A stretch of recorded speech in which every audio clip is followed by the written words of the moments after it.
জুলাই সনদের পক্ষে ভোট চাইতে হবে। রাজনৈতিক দলের যে সমস্ত প্রার্থীরা জুলাই সনদের পক্ষে ভোট চাইবে না, আমরা মনে করি তারা দেশদ্রোহী। আগামীর নতুন বাংলাদেশ আমরা পেতে যাচ্ছি, সেই জুলাই সনদের পক্ষে ভোট চাইতে হবে। জনগণকে এখন থেকে জানাতে হবে জনগণ কেন হাতে ভোট দিবে, কারণ এই হাতেই রয়েছে জনগণের মুক্তি। যেমনিভাবে দ্বিকক্ষ বিশিষ্ট সংসদের কথা রয়েছে, আমরা যে বারবার বলছি যে এই দেশে যেন ভবিষ্যতে কোনো ফ্যাসিবাদ তৈরি না হয়, স্বৈর শাসন তৈরি না হয়, তাই প্রধানমন্ত্রী রাষ্ট্রপতির ক্ষমতার ভারসাম্য আনয়নের কথা বলছি। 10 বছরের বেশি কেউ প্রধানমন্ত্রী থাকতে পারবে না, এই বিধান জুলাই সনদে আছে। বাংলাদেশের নির্বাচন নিয়ে 5 বছর পর পর যে সংকট তৈরি হয়, নির্বাচনকালীন নিরপেক্ষ সরকারের একটা সুন্দর সমাধান তত্ত্বাবধায়ক সরকার ব্যবস্থা এই জুলাই সনদে আছে। সংসদে নারীদের জন্য 100 আসন নিশ্চিত করা, তাদের প্রতিনিধিত্ব বাড়ানো, এর কথা কিন্তু এই জুলাই সনদে আছে।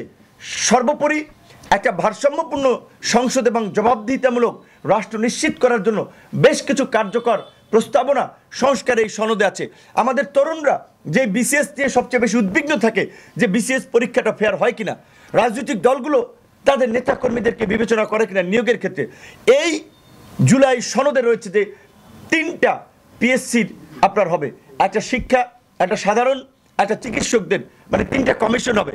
এই 3টা কমিশনকে নিয়োগ প্রদানের জন্য একটা স্বাধীন এবং স্বতন্ত্র বডি থাকবে। সেই বডিতে থাকবে সরকারি দলের স্পিকার, বিরোধী দল থেকে ডেপুটি স্পিকার।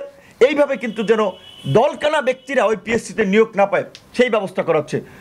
দেশের দুর্নীতি নির্মূল করার জন্য, সুশাসন নিশ্চিত করার জন্য দুদক যেন স্বাধীনভাবে কাজ করতে পারে, সেই দুদককে সংবিধিবদ্ধ প্রতিষ্ঠান থেকে একটি স্বাধীন সাংবিধানিক প্রতিষ্ঠানে পরিণত করার বিষয়ে এই জুলাই সনদে আছে।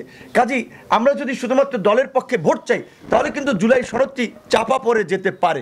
অর্থাৎ আমাদের জনগণ অধিকাংশ ক্ষেত্রে তাহলে কিন্তু এই জুলাই সনদে ভোট দেওয়ার বিষয়টি আগ্রহ হারাবে। তাই রাজনৈতিক দলের যে সমস্ত প্রার্থীরা জুলাই সনদের পক্ষে ভোট চাইবে না, প্রচারণা চালাবে না, তারা, আমরা মনে করি তারা দেশদ্রোহী, গণ অভ্যুত্থান বিরোধী। কারণ এই জুলাই সনদের যদি জনসমর্থন ওইভাবে তৈরি না হয়, তাহলে গণ অভ্যুত্থানের বৈধতা নিয়ে কিন্তু প্রশ্ন উঠবে। দেশে দেশে সবার সাথে দ্য নিউজ।